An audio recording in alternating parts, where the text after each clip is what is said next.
Hi dear friends and subscribers, welcome to the Cricket Happening show today.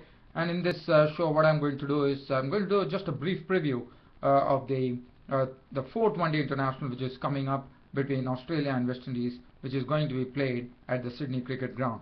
We know that Australia have already taken the series 3-0, so the pressure will definitely be on West Indies because there are only two more matches left, so what the best that West Indies could do is actually get a win under the belt today and really, probably then put the pressure on Australia in the fifth one day international and try to make it 3-2.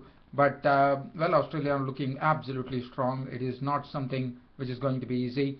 And as far as the pitch is concerned, well, probably there might be some turn in Sydney, and the temperature is pretty good. It's going to be 27 degrees centigrade. That's what the maximum temperature is in Sydney, and I think we should have a good game. It's going to be a sunny day. We should have a good game.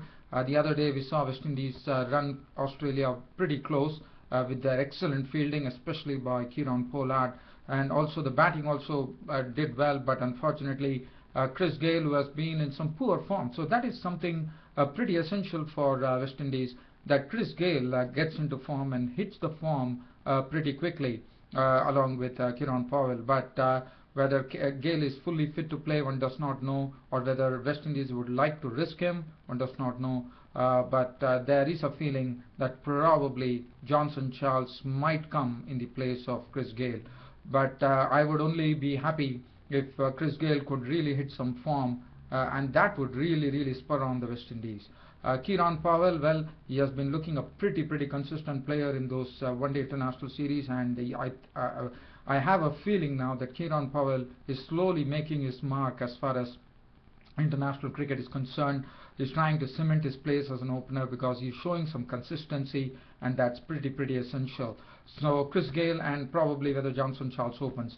Now Ramnarine Sarwan, after coming into making the comeback, his scores have been 0 in the first one day international, 0 in the second one day international, 12 in the third one day international, and now we are into the fourth one day international. Now West Indies probably, in my opinion, they should probably persist with Ramnarine Sarwan. But the news that we have is that there is a possibility that West Indies might be tempted to put the Narcing Deonarine in the picture. The reason being, is an all-rounder. He can also bowl, and as I said, Sydney might be a pitch. It might help the spin at some point of time.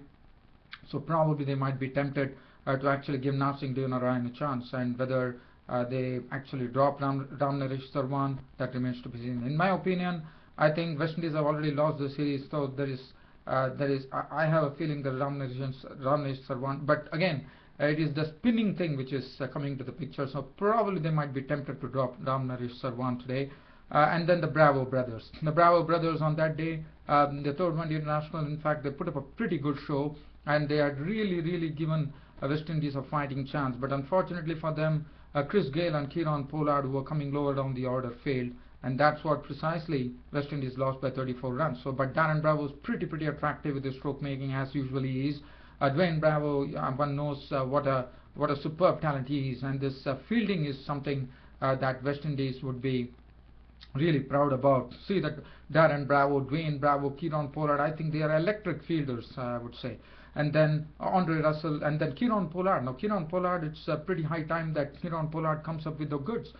He has not really shown his class in this particular one-day international series. It's very high time that Kieron Pollard fires on all cylinders. Yes, he has been doing pretty well on the field, also doing a bit with the ball, but the bat is the one with which Kieron Pollard has to march ahead for the West Indies. Whether he can do that, that remains to be seen. As far as the other things are concerned, Andre Russell, the other day he showed he's a good hitter of the ball. He likes to biff the ball, and whether he probably could be a much better bowler, because one could really call Andre Russell an all-rounder if he could really hit his straps in the bowling, because as I said, he needs to bowl in the right areas. I have always seen that Andre Russell leaks a lot of runs when it comes to the death overs, which is not what West Indies wants. So they need someone to really keep things on check. And then Devon Thomas is the wicket keeper, and he is also a very useful bat. He was promoted the other day in the batting order, but I'm sure he won't be promoted this time, and I'm sure Kieron Powell or Chris Gayle or Johnson Charles will open the innings. Darren Sammy, well, I think he has a lot of things to do. He as a bowler, he has been doing a good job. As a batsman too, he comes in and chips in, well, probably he needs to do much more than what he has done in the past to really get West Indies out of this rut in this one-day international series. Sunil Narine, if you look at his performance in the 3 one-day internationals, even though runs have been leaking, West Indies have leaked a lot of runs. Look at the way he has bowled. He has bowled pretty economically, and I think he has been the best bowler on show for West Indies. But unfortunately, West Indies have not been on the winning side. Now, Kemar Roach, well, he has not only has to give the breakthrough, but he also has to pick up a lot of wickets because he is the strike bowler for West Indies, and he needs to do it with customary regularity rather than just do it at times. So that is something that West Indies will be looking for. So this is what West Indies would need to do against Australia, and that fielding has been perked up, so they have to really keep continuing to field well, and if they can do that, they can really mount that pressure on the Australians. Now for Australians, well, they're absolutely confidence personified. Shane Watson is coming on the heels of a very good century the other day. Aaron Finch, well, after a long time, as you know, after the Sri Lankan tour, then when Sri Lanka toured, and then I was telling there's a question mark on Aaron Finch with the Australian selectors giving him a long rope. Yes, he definitely played a good innings the other day of 38. So that was one of those innings of note in this one-day series for Aaron Finch. So that will give him a lot of confidence going ahead. Philip Hughes was looking good for a century but was out for 86. But he really partnered Shane Watson well and complemented him well. Michael Clarke, the captain, well, he's already a person who has already made waves as the Australian captain, and as I said, he's those wonderful captains that Australia is blessed with. Adam Vokes might be coming. That is what the news is, that Rob Bailey, who has been doing pretty consistently in this series and has been looking good, unfortunately is carrying an injury, and he might be replaced by Adam Vokes, the all-rounder. So that would be interesting. Adam Vokes is a good hitter of the ball. And then Matthew Wade, the wicket-keeper. Glenn Maxwell, after making that when they had a very low score to chase and Michael Clarke promoted him in the batting order to just wipe off the things, well, he did that perfectly.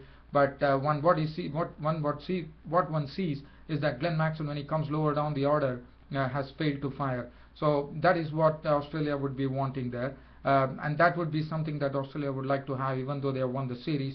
James Faulkner, he has been looking impressive. He needs to be a bit disciplined after giving Gale a send-off.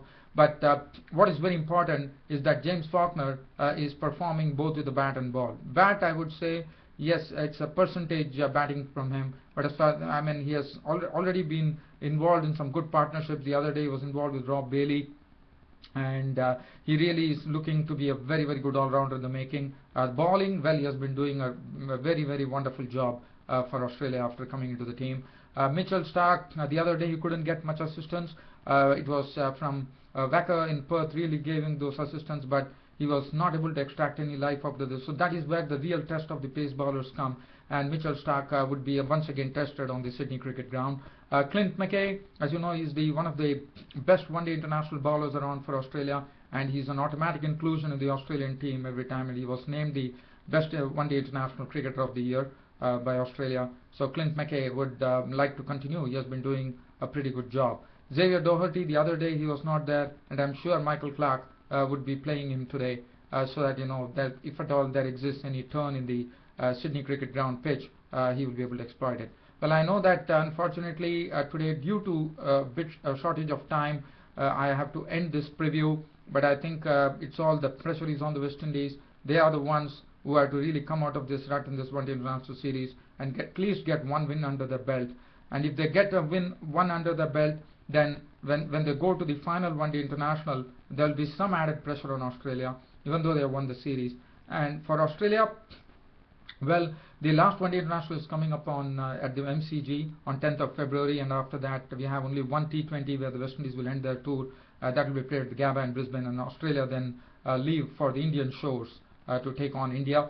And as you know, some of the players have already gone to India. They're going to be getting acclimatized to the conditions, which is a good move on the part of Australia. And as I said, we are going to have a good game. But for Australia, they would also be looking to actually do a clean sweep of this series against West Indies, because that will give them ounces of confidence when they enter India. Because if they could really clean sweep the West Indies 5-0. but I know West Indies, the other third one-day international, they really came close.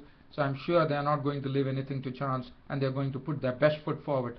Well, good luck to the West Indies, and I'm sure we are going to have a great game of cricket on this sunny day here, which has been forecast for the Sydney Cricket Ground. Well, dear friends, on this note, this is your host Ram, ending the Cricket Happening show, but promising you that I'll be back with a full match report tomorrow. Until then, it's goodbye. Thank you.